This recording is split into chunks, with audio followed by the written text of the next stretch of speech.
en direct de chez moi, puisque vous voyez derrière l'homme qui lit, pas l'homme qui rit, Victor Hugo, un portrait de Fidel Castro, mais il est lié à ce portrait de Fidel Castro. Alain Potier, car c'est bien lui, pourquoi tu as trouvé encore prétexte à interview aujourd'hui? Nicolas, bonjour. Écoute, pour une fois, on va parler de quelque chose que je n'ai pas fait. Et une curieuse affaire. C'est une sorte de cold case non résolu dans notre pays depuis 40 ans. Et finalement, j'ai décidé de parler. Voilà. Oui, enfin, l'habitude, ça t'arrête pas de ne pas parler. Et alors, tu m'avais raconté cette histoire il y a 2-3 ans, quand on était dans ta cave à Port-Vendre. Ça m'avait surpris parce que c'est une affaire qui, pour les gens de ma génération, était une évidence. Mais dans le nouveau monde dans lequel vit, est-ce que les gens s'en souviennent encore? Alors raconte. De ce fait divers qui a été sûrement un des faits divers les plus marquants en France, il y a une quarantaine d'années, avec la personnalité de Philippe de Dieuleveux, ça a été un fait divers de tout l'été 1985. Et donc, avec des rebondissements, des rebondissements, au prorata des années.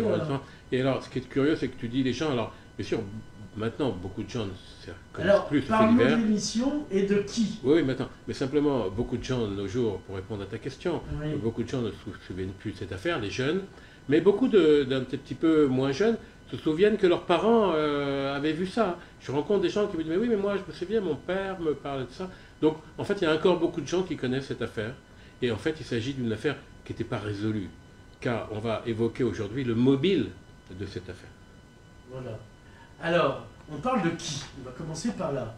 Et de quelle émission qui a rendu fameux la personne dont on parle? Alors, on parle de l'affaire de Dieuleveux. Philippe, donc. Oui, de Dieuleveux, et que... Qui était connu parce qu'il était présent à l'époque où il y avait que 3 chaînes, avec sa fameuse émission La Chasse au Trésor. Connu de tous les Français, tout le monde suivait ça, c'est une personnalité très connue, évidemment. En hélicoptère, en on verra pourquoi c'était très important. Tout le monde connaissait cette émission. Mais ce dont il s'agit aujourd'hui, c'est tout à fait autre chose. Car en fait, l'affaire de Dieuleveux n'est pas l'affaire de Dieuleveux. Ah! L'affaire, elle porte un autre nom. On a dit qu'on allait résoudre un cold case. Eh bien, le cold case, il faut tout reprendre. C'est propre de ces émissions de cold case.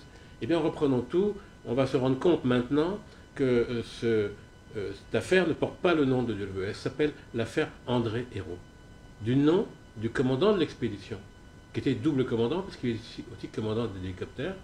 Et donc, c'est un double commandant, mais c'était le chef de l'expédition, Africa Raft, qui a eu lieu donc il y a 40 ans, en août 1985. Alors, dans quel pays d'Afrique?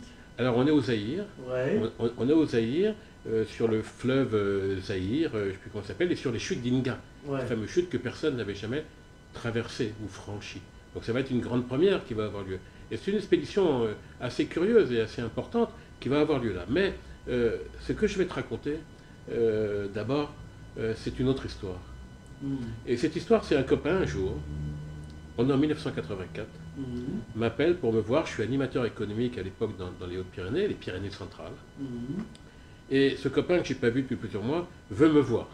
Il est à Paris. Je monte pour régler des problèmes administratifs sur mes dossiers administratifs d'aménagement dans les Pyrénées. Il veut me voir et il va me raconter son histoire. Et son histoire, je suis abasourdi de son histoire. Il me raconte en fait sa vraie vie d'avant. Donc quand il était pilote d'hélicoptère en Afrique, là on va tomber dans un autre monde. Ça s'appelle la Belgitude, la France-Afrique, le Katanga, Tchombé, Lumumba, Bob Denard, Zaïre, Bob Denard, l'Angola, Ouais. l'histoire de Libye. Bref, un monde, c'est Tintin au Congo. Tintin au Congo. Et il me raconte une histoire, me disant qu'il veut aller chercher, c'est un copain, c'est pas un ami, c'est un copain. Il veut aller chercher quelque chose là-bas, au Zaïre. Et il me raconte son histoire. Et tout est là, le mobile du crime est dans ce que je vais te dire maintenant. D'accord. Et tout ça est bien sûr écrit dans ce livre qui vient de sortir, donc, d'accord, donc Vérité sur une omerta. Par le neveu. Par Alexis de Dieuleveux, qui a mené cette enquête depuis 40 ans. Il mène cette enquête sur cette affaire. Il est allé enquêter partout, etc. Il y a eu un film, un documentaire remarquable il y a en 2023 sur les disparus du fleuve, puisque je te rappelle que quand même qu'il y a eu 7 personnes manquantes à l'appel, donc 7 disparus dans cette affaire, 2 qui n'étaient pas partis la veille, donc ça fait 7 personnes qui ont disparu, dont Philippe de Dieuleveult, dont André Hérault. Et cette affaire donc, se révèle maintenant en quelque sorte, et c'est de ça qu'il s'agit, quoi. On parle maintenant... Alors il leur manquait la raison et tu étais le seul à avoir connaissance en fait, de la raison. Oui, du mobile. C'était une chasse au trésor en fait. Oui, c'était une chasse au trésor. On pourrait appeler ça cantine meurtrière. Aussi, un trésor retrouvé, va s'appeler comme tu sais, les archives de Céline qui ont été découvertes par un journaliste de Libé, je ne sais plus son nom, qui a fait un très bon bouquin qui s'appelle Le Trésor retrouvé. Il a gardé ses archives pendant 40 ans. Et après, on a dévoilé les inédits de Céline. C'est un petit peu la même chose. Là, il s'agit effectivement de Malle, de cantine d'un trésor qui est caché là-bas et qu'il faut aller chercher, qu'André Hérault veut aller chercher. Donc, il y a en 1984... Oui, une cantine, c'est pas parce qu'il a oublié un sandwich. Certainement pas. En l'occurrence, je me souviens qu'il s'agit de 2 cantines. Et André Hérault va me raconter donc cette affaire. Je le vois donc à Paris, on se voit à Levallois, dans un bar qui s'appelle le Zinc. Il y a encore des bars en zinc magnifiques, et on se voit debout. Et il me raconte son histoire abracadantesque, dirait je ne sais pas qui. Et Chirac qui reprendrait le trafiquant d'armes, anciennement poète. Voilà. Donc André veut monter une expédition pour chercher son butin et sur le fleuve Zaïre. Il me raconte ça, et je suis tout de suite presque scandalisé par cette idée de monter une expédition là-bas, en lui disant, mais si tu veux aller chercher ton trésor, il y a d'autres façons de faire. Et je lui explique lesquelles, en l'occurrence, notamment des hélicoptères à basse altitude sur l'Atlantique, plein de solutions à cette affaire. Et, oui, il n'est pas obligé, parce que là, ils y sont allés en bateau. Complètement. De ces grands, des grands zodiacs. Oui, c'est pas des zodiacs, mais 2 très grands pneumatiques. Ouais. Et je lui rajoute aussi, à cette époque, je suis le 3e candidat à être sur cette expédition. Et je lui dis immédiatement mon refus catégorique de faire partie d'une telle expédition. Pour une autre raison, c'est que j'ai 2 bons copains à moi, dont Laurent Perpère, qui est mort en rafting à Saint-Lary-Soulan. Je suis allé reconnaître le corps au mois d'août, avant, donc je suis horrifié par ce système de rafting. Ça me terrorise. Donc je lui dis tout de suite qu'il ne compte pas sur moi. Et donc j'ai compris, je m'excuse, et je ne fais pas partie de cette affaire. Et quelques mois plus tard, j'apprends que cette expédition se monte, cette expédition se fait, et je suis un peu surpris de tout ça. Bon, après, moi je suis qu'un témoin de l'amont, donc je suis un témoin du mobile, mais je ne connais plus après l'histoire qui va être remarquablement documentée par Anna Miquel dans un reportage qui est passé sur France 2, toujours visible, qu'il faut voir, l'histoire du fleuve, qui explique tout ce qui s'est passé après. C'est clair qu'ils ont tous été assassinés. Ça, c'est une certitude. Anna Miquel a les témoignages des ministres, des policiers, des tortures, de ceux qui ont torturé. Tout est documenté maintenant. Sauf qu'il manquait encore une case. Encore une case. Pourquoi une telle expédition? Alors, un détail qui compte, comme toutes les cold cases, c'est qu'André Hérault m'a avoué, ce jour-là, en 84, qu'il était interdit de séjour au Zaïre. D'accord. Pourquoi? Ça, on ne le sait toujours pas, en fait. Mais il était interdit de séjour au Zaïre. Et je lui avais dit, mais pour un interdit de séjour au Zaïre, quand même gonflé de passer sur le fleuve Zaïre.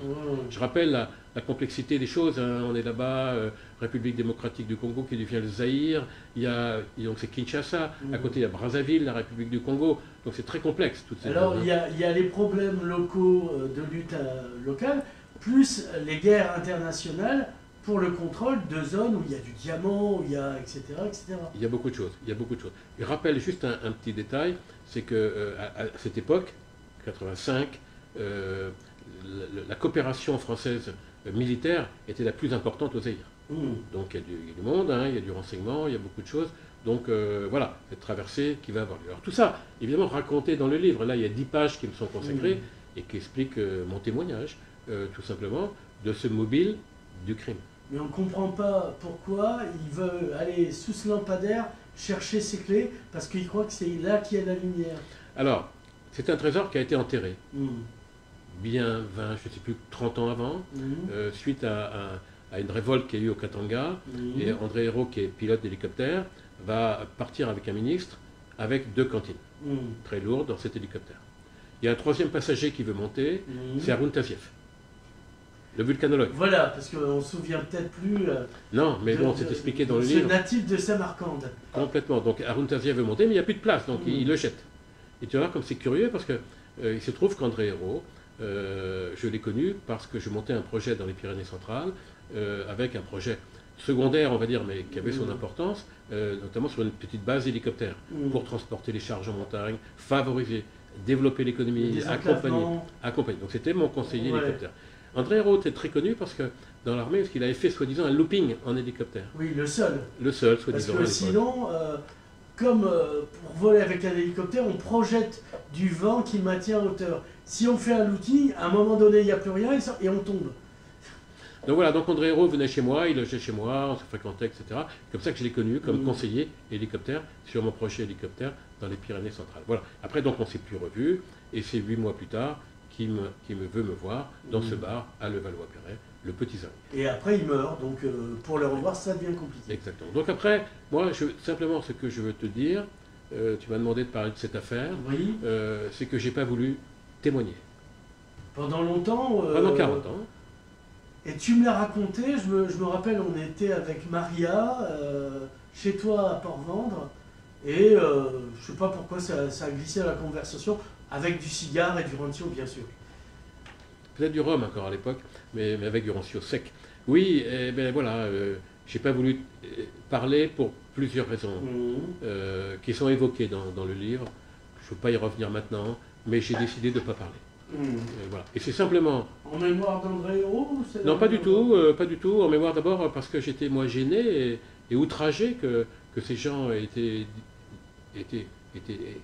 tués, massacrés, parce que dans l'affaire, il n'y avait pas que Philippe de Dieuleveux et sa famille, je comprenais leur peine, mais il y avait les 6 autres familles dont on ne parlait pas trop, quoi, en quelque sorte. Donc je trouvais que c'était beaucoup et que... Oui, c'était en fait, moi je me rappelle, au moment où ça arrive, et comme je dis, il y a des répliques pour nous dire, bon, ben, des nouvelles de ce qu'on sait rien, c'était ça. Voilà. Donc, suite au reportage d'Anna Miquel, en 2023, magnifique, j'ai été choqué. Et j'ai contacté Anna Miquel et je lui ai dit que j'avais un témoignage à faire des Pyrénées-Orientales et sur cette affaire, entretien avec X. Donc ils sont venus, et Alexis de Dieuleveux donc, est venu me voir en juin 2024, l'année dernière. Il a enquêté sur moi, enquêté sur ce que j'avais à dire, etc. Et il a compris que finalement, ça lui permettait de rajouter un certain nombre de choses, notamment André Hérault avait averti tout le monde qu'il y aurait un grand cadeau à la fin de l'expédition. Voilà, donc plusieurs choses qui ont permis de regrouper le pulse, en quelque sorte. Et donc, c'est là que j'ai décidé de parler. Donc, j'ai appelé Anna Miquel. J'ai rencontré donc Alexis de Dieuleveux. On s'est vu, je lui ai raconté. Qui t'a dédicacé le bouquin? Qui m'a dédicacé le bouquin, magnifique. Alors, le bouquin s'appelle comment donc, Eh bien, tu l'as là. Et il est sorti il n'y a pas longtemps. Il y a eu un article dans Paris Match. Il est sorti il y a 3 jours. Et je pense qu'il y aura une communication là-dessus qui va se faire. Bon, c'est pas la grande révélation du siècle, parce que quelque part, de découvrir que cette affaire est liée peut-être à une chasse au trésor, pas celle qu'on croit, c'est pas forcément très reluisant, c'est pas très beau quelque part, mais c'est comme ça. Donc c'est très curieux qu'un chasseur de trésors se retrouve embarqué. Est-ce qu'il était au courant, est-ce qu'on sait s'il était au courant du réel objectif de l'expédition? Nicolas, très sincèrement, je n'en sais rien. Moi, je suis en amont, je suis là-haut. En amont du fleuve. En amont du fleuve. Après, je n'ai rien à voir avec tout ça. Je ne sais pas. Personnellement, si tu me demandais mon avis très personnel, je ne pense pas qu'il était au courant. Parce que, si tu veux, l'idée d'André Hérault, qui avait besoin d'argent, il n'était pas très riche, etc. Il était un peu aigri de... Parce qu'une expédition comme ça coûte cher. Oui, mais ils ont su la monter. Ils ont su la monter très bien, avec des producteurs, avec Paris Match, avec beaucoup de gens. C'était magnifique, une très belle opération. Mais je ne pense pas que les autres étaient forcément au courant, pour une simple raison, que je ne pense pas qu'André Hérault voulait trop partager non plus. Voilà, parce que... Ah d'accord, oui, parce que bon... Voilà. Alors, juste, je vais peut-être te montrer que j'ai pas évoqué, on n'a pas évoqué le nerf de la guerre. Attends, je le cherche si je l'ai là. Voilà, en fait, je sais pas si ton écran voit bien de quoi il s'agit. Alors, oui. C'est un film avec clavier, d'ailleurs. Voilà, donc vous avez compris. La Soif de l'or. Vous avez compris ce qu'il voulait aller chercher. Voilà. Voilà, c'est ça. Voilà, je t'ai tout dit tout est dans ce livre. Moi, je n'ai qu'un témoignage. Ouais. Et puis Encore- tu as eu la bonne idée de ne pas y aller, parce que sinon on ne serait pas là Exactement. pour boire l'excellent, et on va faire de la pub, l'excellent gin produit à Cléra, aux agrumes d'ici. Complètement. Voilà. Merci Nicolas pour ce témoignage. Merci à toi.